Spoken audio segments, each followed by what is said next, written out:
오늘 주시는 우리의 말씀은 스바냐서 3장 1절로 13절까지의 말씀을 나누도록 하겠습니다. 구약 1308페이지 전후에 있습니다. 스바냐서 3장 1절로 13절까지의 말씀 찾으신 줄로 알고요. 우리 같이 한 절씩 교독하겠습니다. 폐역하고 더러운 곳 포악한 그 성읍이 화 있을진저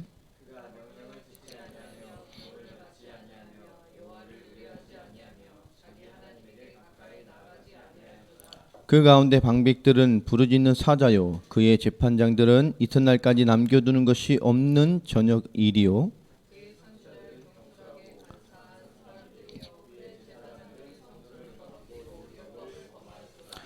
그 가운데 계시는 여호와는 의로우사 불의를 행하지 아니하시고 아침마다 빠짐없이 자기의 공의를 비추시거늘 불의한 자는 수치를 알지 못하는도다.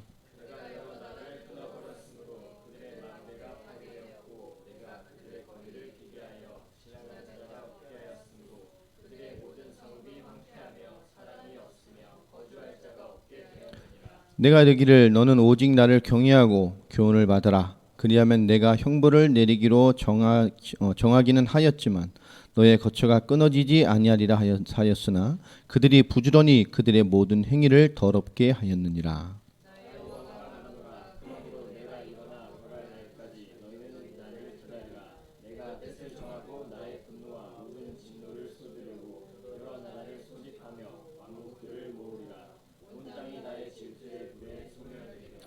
그때 내가 여러 백성의 입술을 깨끗하게 하여 그들이 다 여호와의 이름을 부르며 한 가지로 나를 섬기게 하리니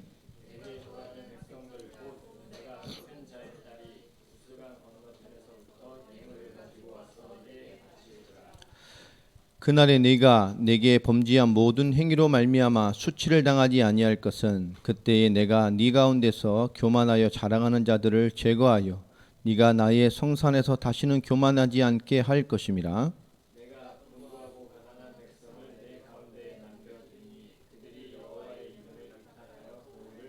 같이 읽습니다. 이스라엘의 남은 자는 악을 행하지 아니하며 거짓을 말하지 아니하며 입에 거짓된 혀가 없으며 먹고 누울지라도 그들을 두렵게 할 자가 없으리라. 아멘.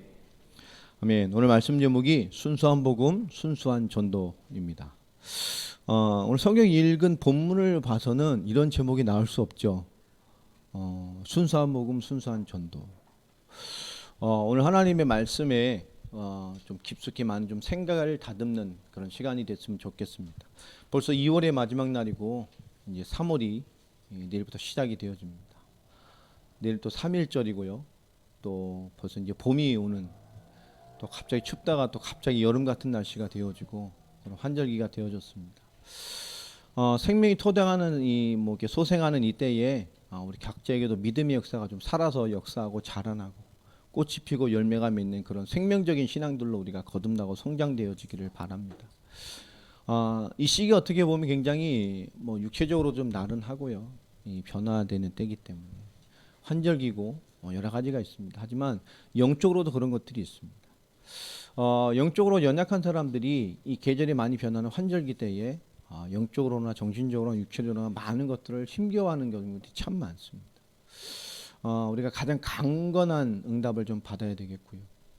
지난주 스바냐서의 말씀처럼 종교화 되는 것만큼 무서운 것이 없습니다.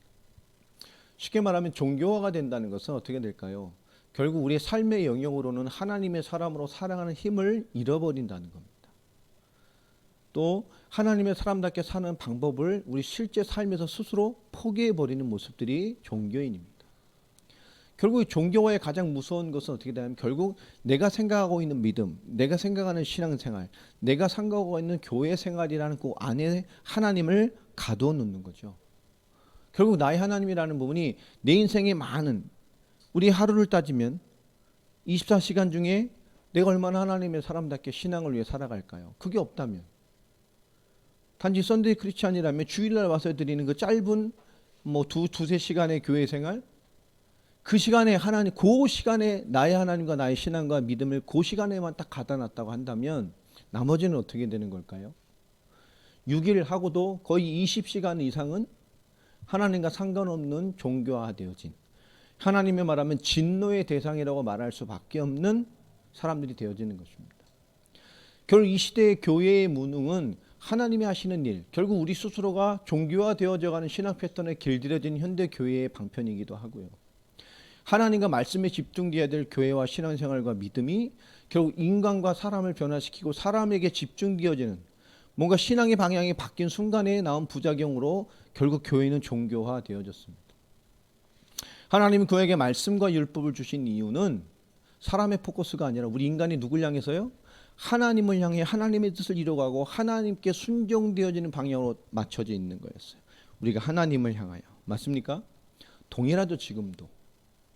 근데 지금의 이 화살표가 지금은 많이 어떻게 됐습니까? 바뀌어졌습니다.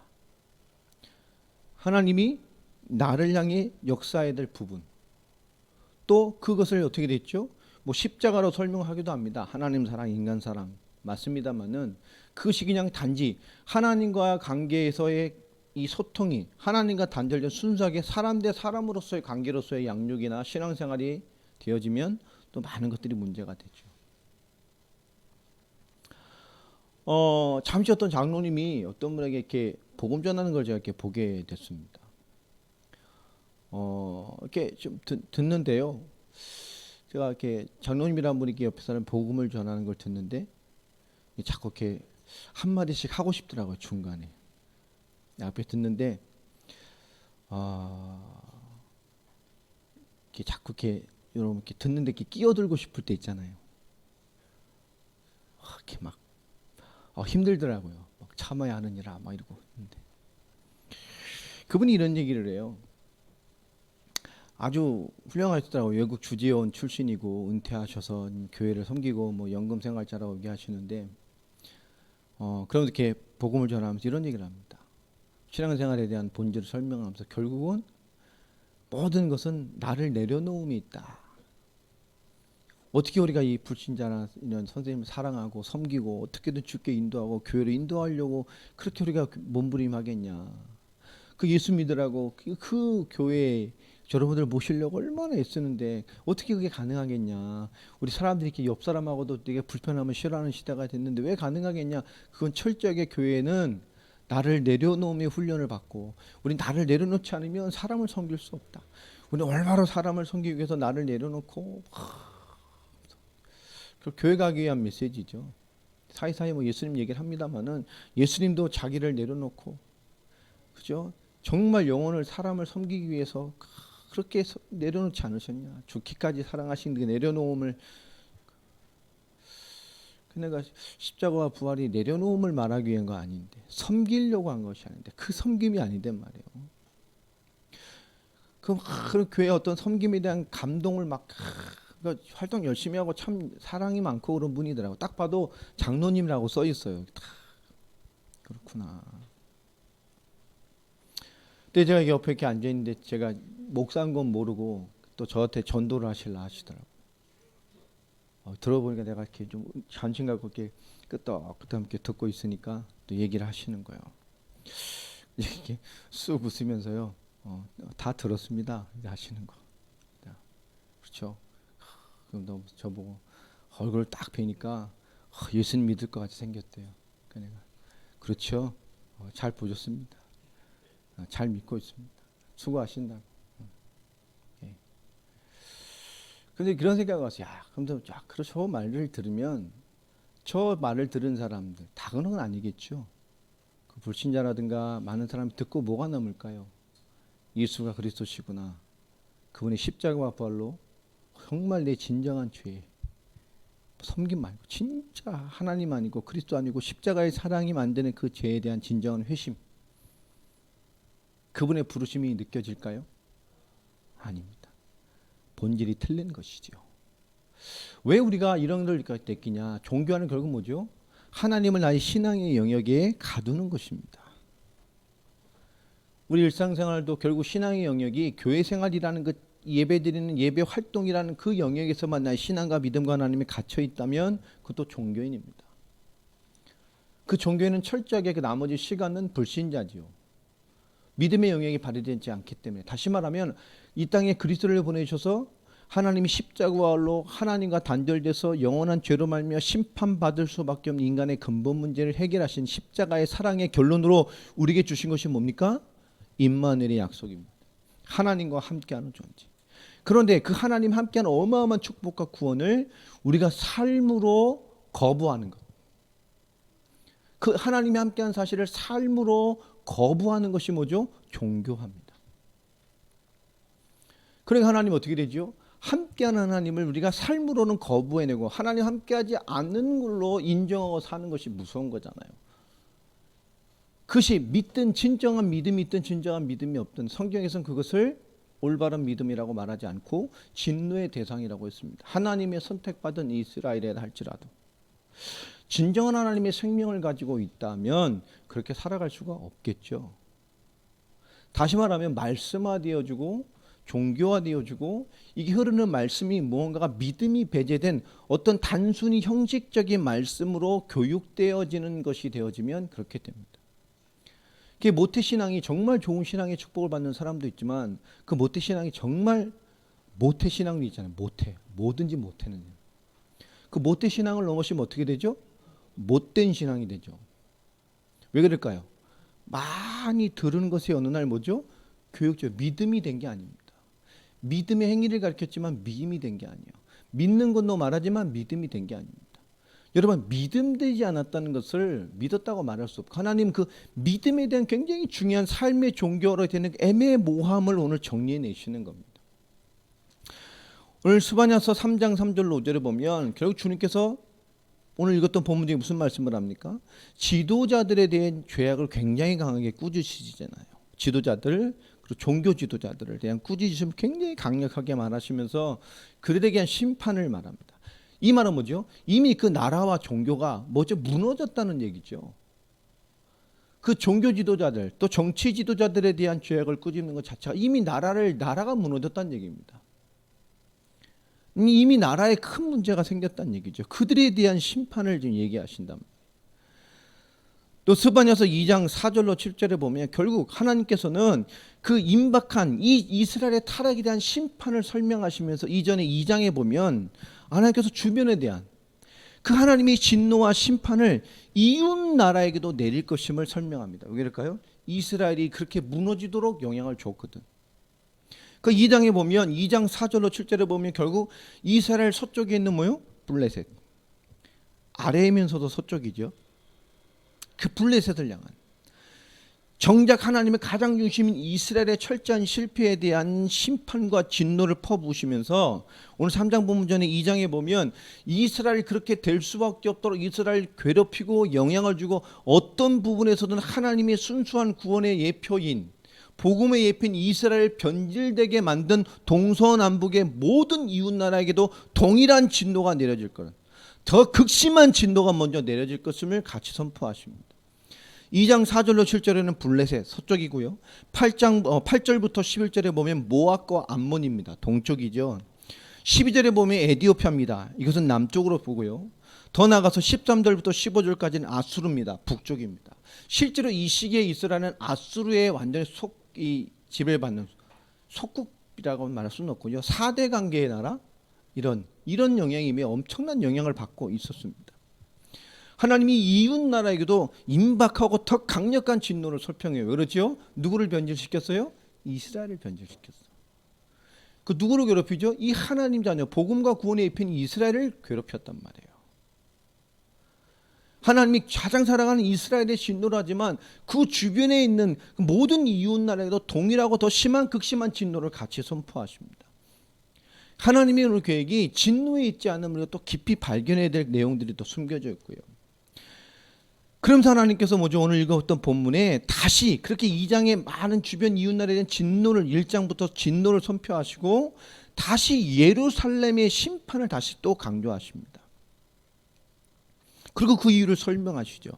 3장 오늘 읽었던 본문 1절로 7절에 보면 예루살렘 백성이 언약이 말하는 하나님이 가장 원하는 이 언약적 관점에서 언약이라는 가장 중요한 중심에서 뭐죠? 말하는 종교적이고 윤리적인 요구를 더럽혀 버렸어요.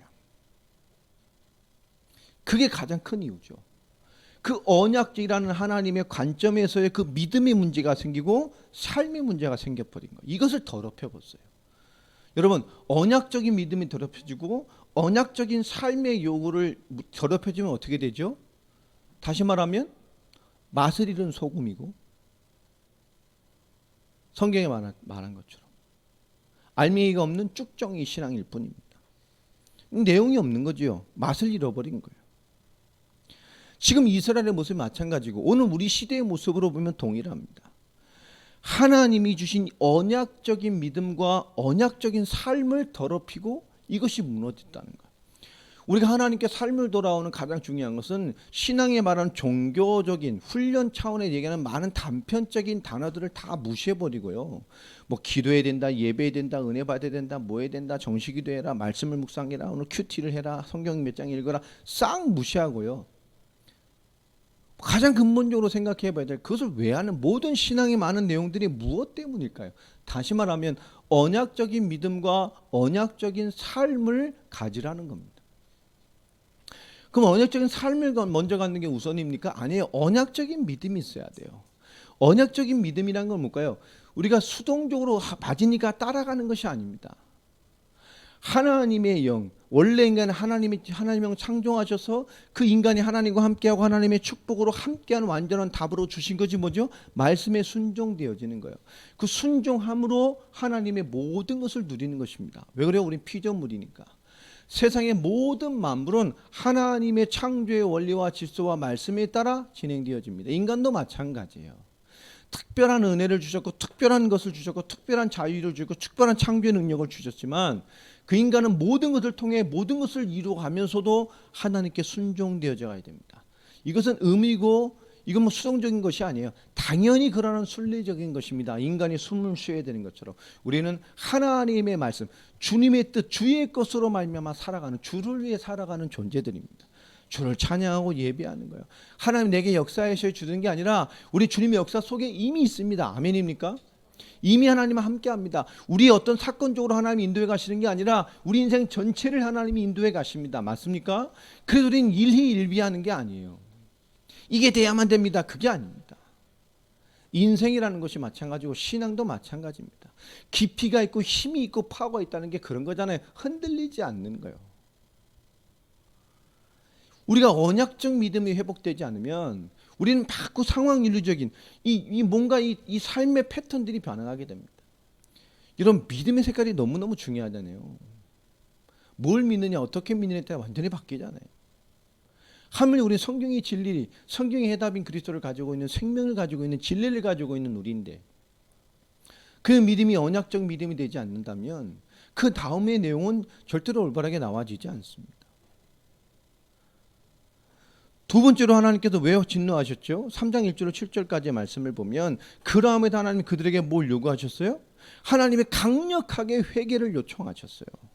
선지자들을 통해서. 결국엔 진박한 인노를 앞에 두고 지금 스바냐를 통해서 다시 한번 하나님이 진노와 회개를 요청했는데 그들이 뭐합니까? 그들이 거부했어요. 그것이 7절에 잘 기록되어 있죠. 7절에 보면 내가 이르기를 너는 오직 나를 경외하고 교훈을 받아라. 그리하면 내가 형벌을 내리기로 정하기는 하였지만 하나님 마음이죠. 너의 거처가 끊어지지 아니하리라 하였으나 그들이 어떻게 했어요? 부지런히 그들의 모든 행위를 더럽게 하였느니라. 이 부지런이라는 말을 다른 번역으로 보면 성경에 뭐라고 기록되어 있습니까? 일찍 일어나서. 그죠? 아주 부지런하게도 그냥 일찍부터 일어나서 그들은 뭐요? 정말 하나님 보시기에 상관없는 삶들을 부지런히 살아간 겁니다. 아침 일찍부터. 이 하나님이 말씀하신 이것에 대한 회개의 요청을 그들이 거부했어요. 우리 지난주 말씀에 1장에서 봤었지요. 자, 그 시기에 스바냐 사역을 통해서 이 스바냐서 전체를 보면 스바냐서가 어떤 사역을 했냐면 선지자가 했냐면 스바냐 전체 구조를 보면 스바냐서 1장 2절부터 3장 우리 7절까지 결국은 이게 뭐죠? 하나님의 심판을 진노를 설명합니다. 이 스바냐의 사역은 두 가지의 주제로 진행이 되어져요. 그리고 이 8절부터 마지막 3장 20절까지는 뭡니까? 그러함에도 진정한 하나님이 주신 소망과 희망과 하나님의 축복, 하나님의 은혜를 설명합니다. 심판과 소망을 이 두 가지 주제에 사역을 해요. 자, 그러면서 하나님 말씀이 뭡니까? 오늘 제일 중요한 지난주 말씀부터 보면 결국 여호와의 날, 그 하나님의 진노의 날, 그 희생의 날, 하나님의 심판과 진노로 그것을 갚아주겠다고 한 그 날. 어느 정도로죠? 이방인 민족은 물론이고 하나님의 선택된 백성까지도 피할 수 없는 하나님의 진노와 심판을 말합니다. 1장 18절, 3장 8절이죠. 자, 그 하나님의 선택된 백성들이 피할 수 없게 된 이유가 뭐죠? 변질과 타락입니다. 종교화된 거죠. 그러면서 하나님께서 그들에게 즉각적인 회개를 계속 요구해요. 이 즉각적인 회개만이, 그들이 딱 스탑하고 즉각적으로 하나님께 돌아오는 것만이 완전한 파멸을 멈출 것이 답이라고 설명해도 불구하고, 그러나 유다는 뭐 있습니까? 듣기를 거절합니다. 그게 2장 1절로 3절, 또 3장 1절로 7절에 다시 한번 설명을 하셔요.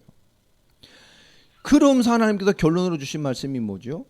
자, 하나님의 심판, 이 격하게 보이고 막을 수 없게 내리실 것 같이 보이지만, 이 하나님의 심판과 진노의 날이 도리어 유다와 예루살렘 이 민족을 뭐요?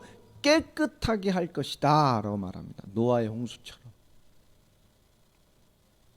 그것이 3장 8절로 9절, 또 2장 7절, 3장 12절 13절, 또 이 스바냐서에서 가장 유명한 성경 구절이죠. 3장 17절. 이게 핵심 성경 구절이라고도 합니다. 스바냐서 치면 이 3장 17절이라는 말이 제일 유명한 말씀이죠. 자, 하나님이 결국 뭐죠? 하나님의 결론은 이 이스라엘 백성이 다시 깨끗하여져서 하나님, 오직 하나님, 오직 복음, 오직 말씀에 자유로운 순종으로 살아가는, 하나님을 믿고 따라가는 것이 속박이고 이 죄이고 그렇게 힘들게 따라가는 것이 아니라, 원래 인간은 하나님의 말씀을 따라 그것이 즐거이 하나님을 섬기고 즐거이 그 말씀을 따라 살아가며 즐거이 예배하고 즐거이 찬양하고 즐거이 기도하고 즐거이 제사하며 즐거이 여호와의 영광과 은혜를 따라 살아가는 것이 당연한 거예요. 그게 맞는 거예요. 아멘입니까? 그거잖아요. 즐거이. 당연히. 여러분, 이 작은 차이가 굉장히 다르잖아요. 오늘 하나님, 우리의 소망, 하나님의 소망은 뭐냐? 원래 인간이 하나님을 찬미하고 살아갔던 것처럼, 그 하나님을 순전히 기쁘게 당연히 마땅히 하나님을 여호와하고 찬양하고 송축하며 가는 이스라엘 축복의 여정이 있었던 것처럼, 그 믿음의 선진들이 당연히 마땅히 즐거이 기쁘게, 그것이 우리의 당연한 삶이었던 것처럼 응답받고 갔던 그 길처럼, 하나님 이스라엘이, 남은 이스라엘이 그렇게 그 모습으로 살아가길 원하시는 거예요. 많은 이스라엘 번성의 숫자가 하나님 말하는 이스라엘 번성이 아닙니다. 하나님 원하시는 건 뭐죠? 진정한 이스라엘. 마땅히 당연히 즐거이 하나님을 따라가고 마땅히 그리스도의 복음과 은혜를 찬미하고 그것이 마땅한 삶으로 살아가는 그 사람이 있는 것이 하나님의 이스라엘이고, 그것이 하나님의 소원이고, 그것이 하나님의 뜻을 이루는 것이고, 그들 통해 하나님 나라가 이 땅에 이루어지는 거예요. 우리가 종교화된 삶을 철저하게 깨부숴야 되는 메시지는 우리에게 굉장히 강력한 것입니다. 하나님께 진노와 심판이라는 표현을 쓰면서까지 지금 이스라엘에 뭘 깨부시고 싶은 거예요? 종교화를 깨부시는 거예요. 이스라엘 그렇게 폐역하게 만든 그 주변의 모든 사방의 국가들에게 더 강력한 진노를 선포하시고 분노를 뿜어내시는 이유가 뭡니까? 이렇게 소중한 하나님의 사람을 변질시키는 거예요. 왜 하나님 이 세상에 이렇게 진노를 뽑아내십니까? 하나님 이 땅에 사는 소중한 하나님의 형상을 뭐요? 오염시켜요. 교회를 오염시켜요. 왜 마지막 때는 더 고통하는 때가 오를까요? 점점 진짜가 없어지기 때문입니다. 소중한 하나님의 사랑과 보험과 언약과 이 하나님의 신실한 믿음의 색깔을 많은 세상의 문화와 사람과 많은 것들이 너무나 많이 오염시키고 변질시킵니다. 거짓 선지자는 성경을 왜곡하고요, 거짓 메시지를 하고요, 인간적인 메시지를, 우리 모두는 하나님을 위하여 그 말씀에 순종하고 주의 뜻을 이 땅에 하나님의 영광을 펼쳐내게 사는 거예요. 아멘입니까? 근데 왜 변질됐죠? 나를 위해 살고 내 꿈을 위해 살고, 그러면 주를 위해 살면 내 삶이 안 되나요? 내가 원하는 대로 많이 안 된다 할지라도 주를 위해 충분히 주를 섬기고 살아가는데 하나님 베푸시는 은혜가 있어요. 사람들이 그걸 모르는 것이죠. 왜 이렇게 됐을까요? 세상의 메시지에 너무 길들여져서.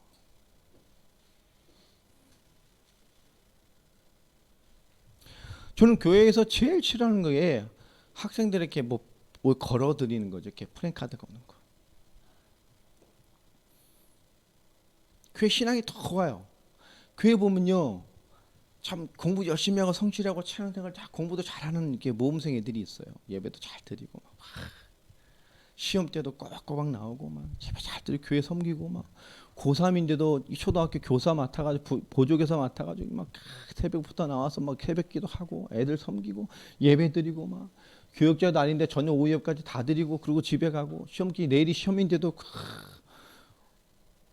얼굴에 흑암이 덮쳤음에도 불구하고 주의 뜻이니까 안 할 수는 없고 막 그죠. 마음은 이미 시험에 가 있는데 애들은 시간에 죽도록 공부하고 막 내일 몇 점은 더 받을 수 있는 고급 정보들을 학원에서 다 빼낼 텐데 막 이러고 막 시달리면서도 막 그렇게 좋은 애들이 있어요. 그런데 공부 잘하고 이러는 애들 있죠. 신앙이 좀 그런 애들 설명이 없었겠지만 교회 안 와요. 제가 말했잖아요. 중고등부사에 갈 때 제가 시험 보기 한 달 전부터 애들이 3분의 1 절반 이상이 줄어든다니까. 특별히 공부 좀 되어지고 중직자 자녀들 안 와요. 다 학원 가 있어. 여러분 그렇게 자기를 위해서 할 거 다 합니다. 예배도 안 나와. 어쨌든 중직자가 얘기하더라고. 얘 공부 잘하거든요. 저때 찾아왔어요. 얘가 앞으로 공부에만 좀 전념을 할 수 있도록 좀 죄송합니다. 양해를 구하겠다면서. 2학기 됐는데요. 앞으로 3개월 시험 볼 때가 한 4학기 3, 4개월 남았죠. 교회를 안 보내겠대요. 양해해 주시면 그렇다 우리가 신앙 아니니까. 얘를 지금 너무 중요한 때라. 몇 명이요? 근데 뭐라 그랬습니까? 그러세요. 교육자 양수는 그럴 수 없잖아요. 그렇잖아요. 주일 안 오겠다는데 아유 당연히 대학 그런데 필요한데 뭐 알겠습니다 이렇게 할 수가 없잖아요. 그걸 뭐라 그럴 거예요? 그걸 잘하셨습니다 그럴 겁니까? 화 있을 적 이렇게 말할 수도 없잖아요. 그냥 웃고 말았어요. 뭐 그렇게 결정하셨다면 뭐 알겠습니다 그러고 말았죠. 그럼 뭐 신실하게 했던 애들, 막 교육에 헌신했던 애들, 막 고3임에도 불구하고 전 예배 다 나오고 막 이런 애들이 있어. 수요예배 나오고 금요예배 나오고 기도하고. 자, 근데 그렇게 했던 애가 몇 명 있었거든요. 대학 발표되고 뭐 하는데 애들이 다 좋은 대학 갔어. 그럼 교회에서 뭐 하죠? 우리 교회도 어디 서울대에 뭐 갔다고.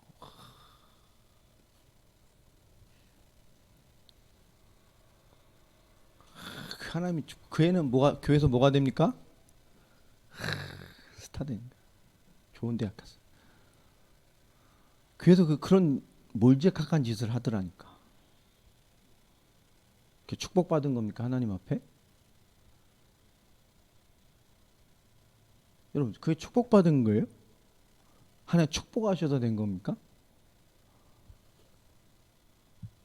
그 정도 되면 하나님이라면 그저 삼수에서 전문대 가게 만들어야 되거든. 그렇잖아요. 여러분 친구리가 그렇게 종교화됐어요. 누가 막 서울대 가고 교회에서 목사님이 광고하더라고.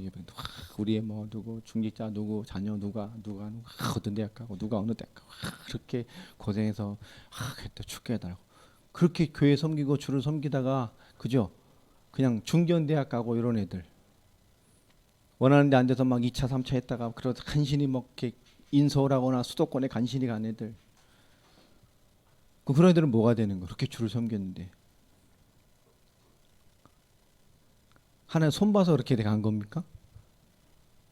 교회가 말도 안 되는 짓들을 하고 있어. 여러분 그 성공에 축복을 해줘야 됩니까? 축하할 일입니다. 그러나 믿음에 대해서 뭘 줘야 되죠? 경고를 해줘야 돼. 올바른 메시지를 해줘야 돼요. 신뢰하고 똑똑해서 공부 잘해 간 거 인정합니다. 그러나 그 믿음과 삶의 선택에 대해 올바른 말씀을 줘야 돼요. 교회가 종교화됐다는 것은 이렇게 무서운 결과를 나타내는 것. 저는 그게 너무 싫더라고요. 너무 싫더라고요. 담임 목사님 불러가지고 야 걔네도 앞에 세워서 올 때 앞에 세워가지고 좋은 학교 갔다 애들 이렇게 축하하고 광고를 따로 좀 하라고 학생 예배 부르더라고. 했겠어요 안 했겠어요? 안 했습니다. 안 했어요. 그날 메시지가 지금도 기억이 나요. 마지막 날에 어떻게 믿고 살 것이 애들한테 그 얘기를 했어요.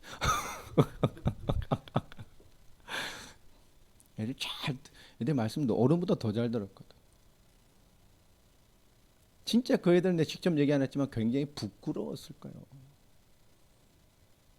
그렇게 만들어줘야지. 믿음과 말씀으로 내가 참 부끄러운 짓을 했구나라고 느끼게 만들어줘야지.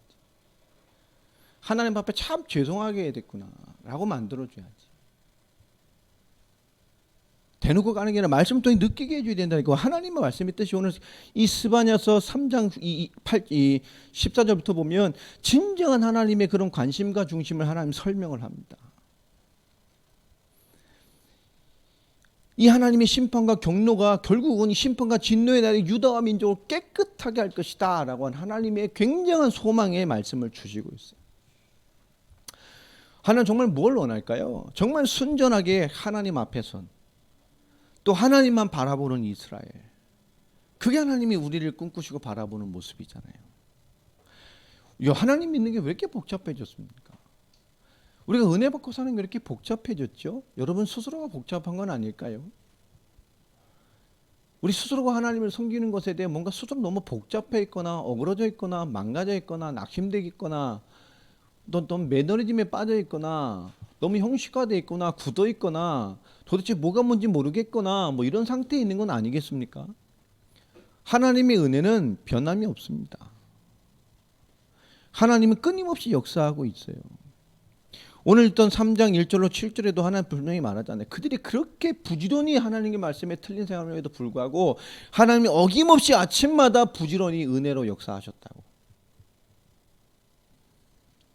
여러분 예수를 그리스도로 믿는 우리가 복음을 가지고 있는 우리가 정말 그리스도와 복음과 마지막 때에 정말 순수한 복음으로 일어날 이유가 뭐죠?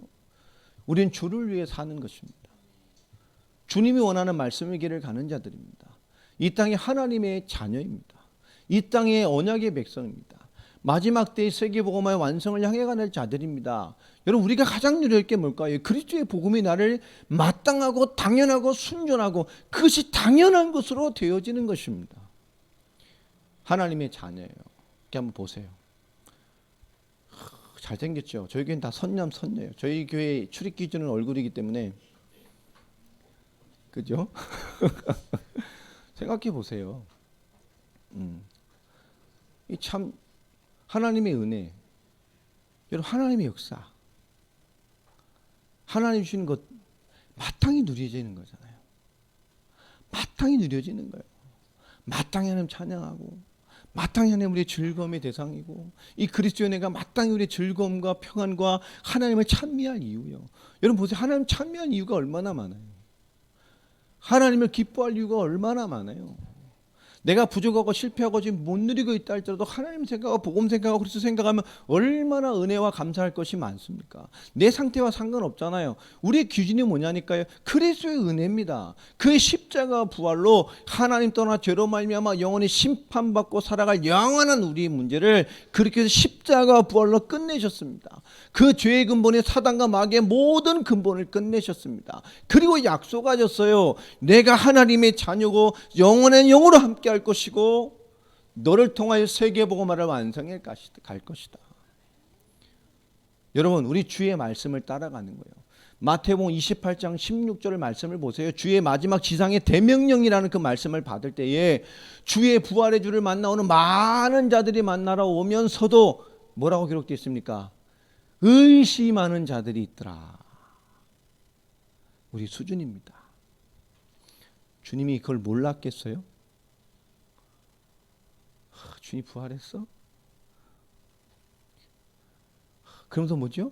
그 자체를 의심하고 있는 거예요. 주님 보면서도 우리가 이렇게 위험에 무릅쓰고 이 순교의 시대에 걸리면 죽는 시대에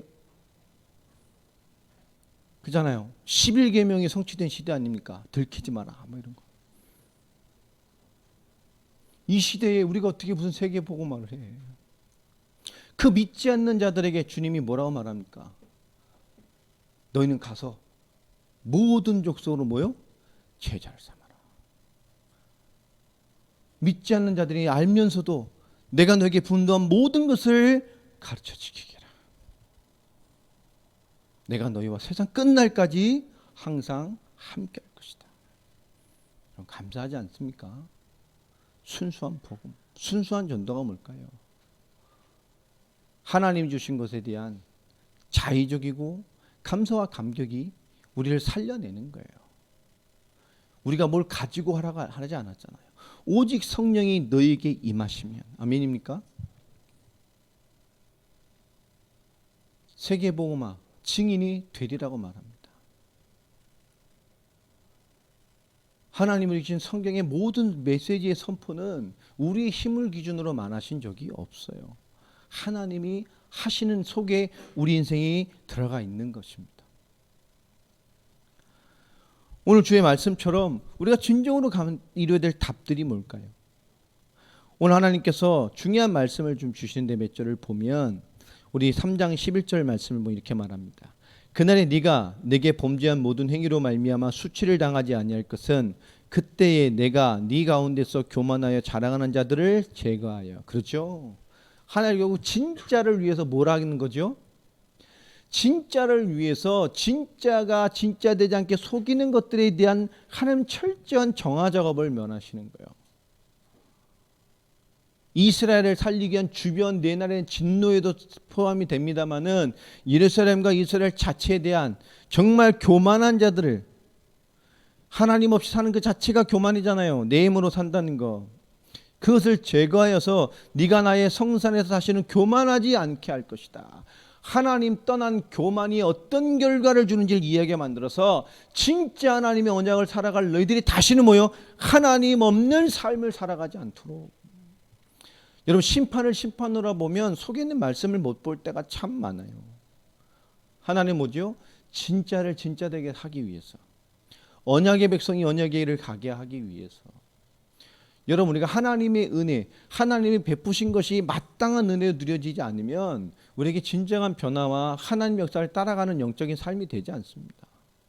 자기 상태로 늘 살죠.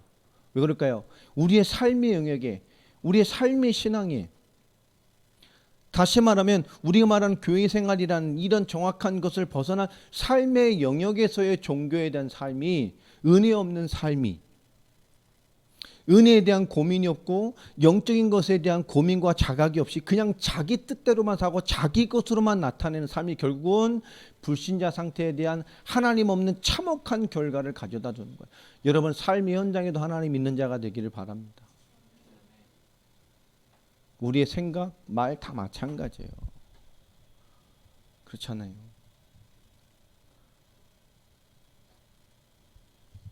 그러면서 12절에 이런 말씀을 하지요. 내가 곤고하고 가난한 백성을 네 가운데에 남겨두리니 그들이 여호와의 이름을 의탁하여 보호를 받을지라. 다시 말하면 힘없고 능력 없으니까 누구만 바라보고 산 사람들이 있어요? 하나님만. 있든 없든 얼거지 주를 위해 살아가던 사람들. 결국 그들이 뭐요? 하나님의 보호를 받는다니까. 여러분, 뭔가 하나님 응답을 크게 받아도 하나님을 의탁하여 사는 사람이 되세요. 우리 인생의 주인은 누굽니까? 그래, 하사장님이고. 우리 사업의 주인도 누구예요? 그 하사장님입니다. 그저 하나님이시라니까. 우리 하나님 계획을 가지고 있는 거예요. 13절 보면 이스라엘의 남은 자는 악을 행하지 아니하며, 그 악이 뭐죠? 하나님 떠난 거예요. 요한복음 16장에 죄에 대하여라 함은 뭐라고 말합니까? 나를 믿지 않는 것이다. 예수 안 믿는 게 죄입니다. 하나님 안 믿는 게 죄라니까. 말씀 안 믿는 게 죄예요. 믿음 없는 게 죄예요. 믿음 없이 사는 게 죄예요.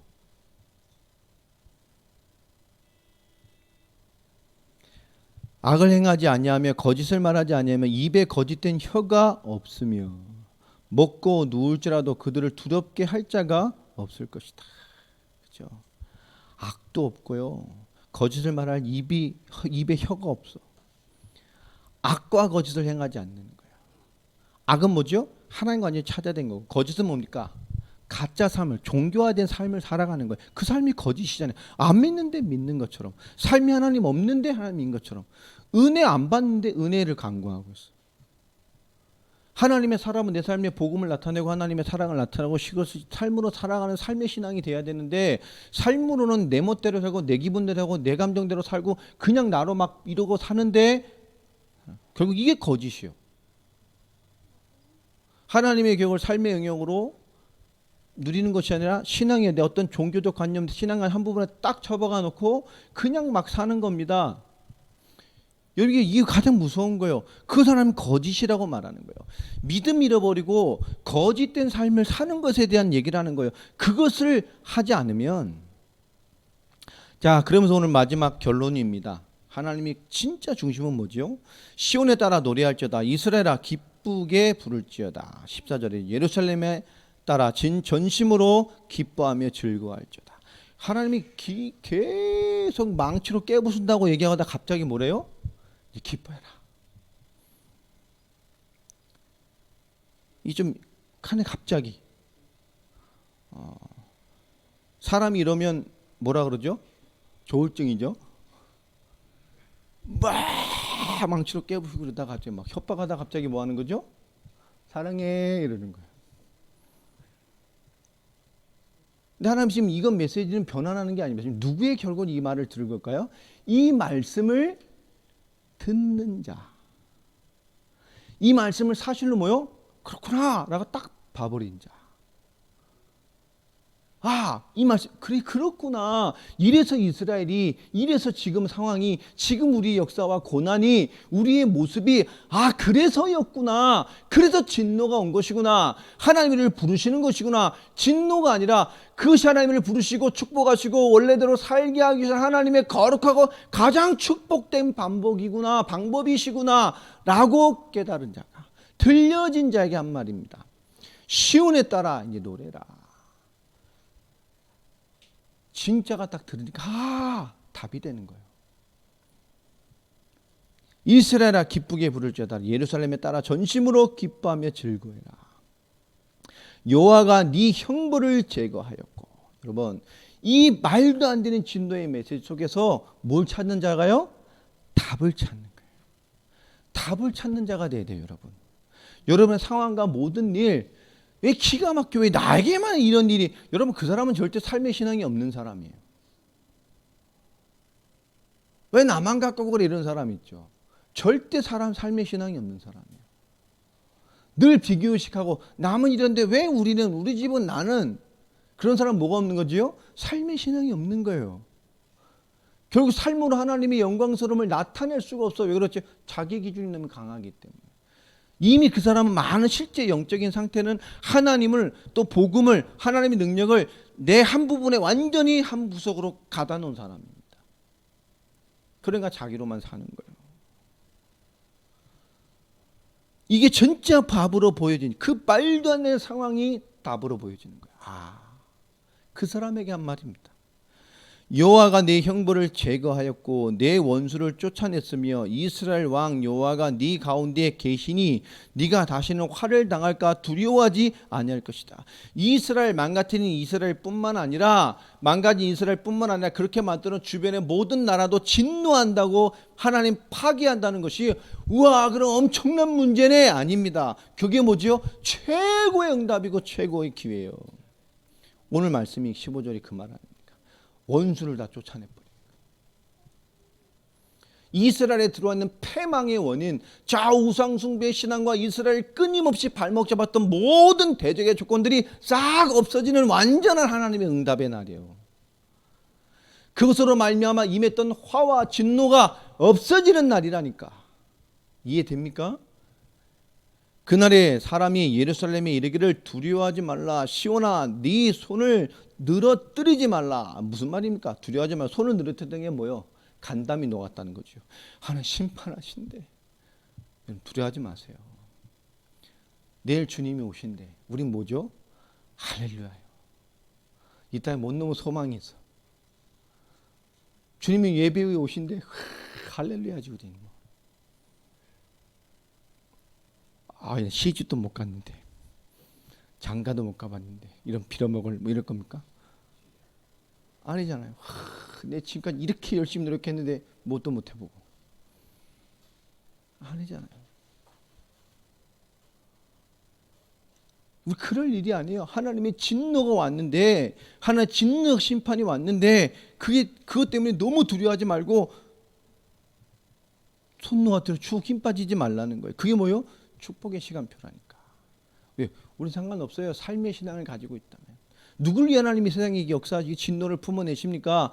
하나님이 주신 답을 가진 자를 지켜내시기 위한 거예요. 진정한 이스라엘을 지켜내신 거예요. 세상의 모든 것이 지나가고 모든 진노의 시간표, 정말 재앙의 시간표가 와도 하나님은 하나님의 사람을 위해 지켜내시고 그를 위해 역사하시고 인도하십니다. 여러분의 어떤 문제가 와도 하나님 그 문제 속에서 여러분의 올바른 길을 인도함 받게 만드셔서 하나님의 영광 되게 하셔요. 여러분을 통해 영광을 받는단 말이에요. 여러분, 이것이 여러분 믿음과 삶의 신앙이 돼야 돼요. 아멘입니까? 그래야 안 흔들리죠. 우리가 왜 불신자 타협해야 됩니까? 당연히 하나님을 찬미하고 기쁘고 당연히 하나님을 위해 살아가는 것이지. 그것은 생각과 타협의 기준이 되지 않아요. 10절 가장 중요한 구절인데요. 같이 한번 읽어보겠습니다. 시작. 너의 하나님 여호와가 너의 가운데에 계시니 그는 구원을 베푸실 전능자이시라. 그가 너로 말미암아 기쁨을 이기지 못하며 너를 잠잠히 사랑하시며 너로 말미암아 즐거이 부르며 기뻐하시리라 하리라. 아멘입니까? 이 모습, 하나님과의 완벽한 관계가 회복되기를 꿈꾸시는 거예요. 이게 이스라엘이잖아요. 이게 하나님 자녀잖아요. 이게 하나님 믿는 거잖아요. 이 가장 중요한 것을 놓쳐버리고 영적인 축복과 이 영적인 기쁨을 놓쳐버리고 하나님과의 순전한 관계가 놓쳐지니까 18절 설명하는 걸 보세요. 율법주의에 맥히고 이 작까지 믿음은 놓치고 껍데기 신앙생활에만 맺혀있는 이스라엘에게 내가 절규로 말미암아 근심하는 자들을 모으리니 그들은 내게 속한 자라. 그들에게 지워진 짐이 치욕이 되었느니라. 그렇잖아요. 여러분, 하나님 믿는다고 그냥 믿음 놓치고 열심히 하는 거 이런 모습이에요. 왜 믿음이 근심이 돼야 됩니까? 왜 주를 위하는 게 고민이 돼야 돼요? 하나님 계획을 위해 인도를 받는 것이 왜 고민이 돼야 됩니까? 왜 그것이 근심이 돼야 되죠?